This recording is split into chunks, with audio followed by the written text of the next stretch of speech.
ಜಗತ್ತಿನ ಮೊದಲ ಪ್ರೇಮಿಗಳು ಶಿವ ಮತ್ತು ಪಾರ್ವತಿ. ಪುರಾಣಗಳಲ್ಲಿ ಶಿವ ಪಾರ್ವತಿಯರ ಪ್ರೇಮದ ಬಗ್ಗೆ ಅನೇಕ ಕಥೆಗಳಿವೆ. ಪಾರ್ವತಿ ಪರ್ವತರಾಜನ ಮಗಳು. ಶಿವನ ಮೊದಲ ಪತ್ನಿ ಸತಿಯ ಪುನರ್ಜನ್ಮ. ಸತಿಯ ತಂದೆ ದಕ್ಷ ಬ್ರಹ್ಮ.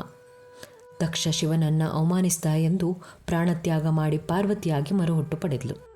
ಪಾರ್ವತಿಗೆ ಬಾಲ್ಯದಿಂದಲೇ ಶಿವನ ಹೆಸರು ಕೇಳಿದರೆ ವ್ಯಾಮೋಹ.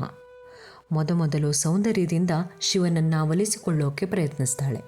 ಆದರೆ ಸತಿಯನ್ನು ಕಳೆದುಕೊಂಡು ವೈರಾಗ್ಯದಲ್ಲಿದ್ದ ಶಿವನನ್ನು ವರಿಸುವಲ್ಲಿ ವಿಫಲಳಾದಳು. ಅಂತಿಮವಾಗಿ ಗೌರಿಕುಂಡದಲ್ಲಿ 1,000 ವರ್ಷಗಳ ಕಾಲ ಕಠಿಣ ತಪಸ್ಸನ್ನು ಮಾಡಿ ಶಿವನ ಮನಸ್ಸು ಗೆದ್ದು ಮದುವೆಯಾಗ್ತಾಳೆ. ಶಿವ ಪಾರ್ವತಿಯರ ಮದುವೆ ಆದ ಸ್ಥಳವೇ ಈಗಿನ ಉತ್ತರಾಖಂಡ್ನ ರುದ್ರಪ್ರಯಾಗ ಜಿಲ್ಲೆಯ ತ್ರಿಯುಗಿ ನಾರಾಯಣ. ಸತ್ಯಯುಗದಲ್ಲಿ ಇಲ್ಲೇ ವಿವಾಹ ನಡೆದಿತ್ತು ಅಂತ ಹೇಳಲಾಗತ್ತೆ.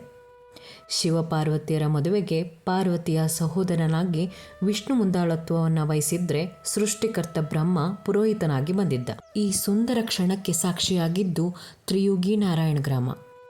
ಈ ಸ್ಥಳದ ವಿಶೇಷ ಏನಂದರೆ ದೇವಸ್ಥಾನದ ಮುಂದೆ ಉರಿಯುತ್ತಿರುವ ಶಾಶ್ವತ ಬೆಂಕಿ. ಇದು ವಿವಾಹದ ಕಾಲದಿಂದಲೂ ಉರಿಯುತ್ತಿದೆ ಅಂತ ಹೇಳಲಾಗತ್ತೆ. ವಿವಾಹದ ನಿಖರವಾದ ಸ್ಥಳವನ್ನು ದೇವಾಲಯದ ಮುಂದೆ ಬ್ರಹ್ಮಶಿಲಾ ಎಂಬ ಕಲ್ಲಿನಿಂದ ಗುರುತಿಸಿದ್ದಾರೆ.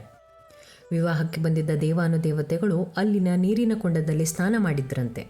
ಅವು ಈಗ ರುದ್ರಕುಂಡ, ವಿಷ್ಣುಕುಂಡ ಮತ್ತು ಬ್ರಹ್ಮಕುಂಡ ಎಂಬ ಕೊಳಗಳಾಗಿ ಪ್ರಖ್ಯಾತಿ ಪಡೆದಿದೆ.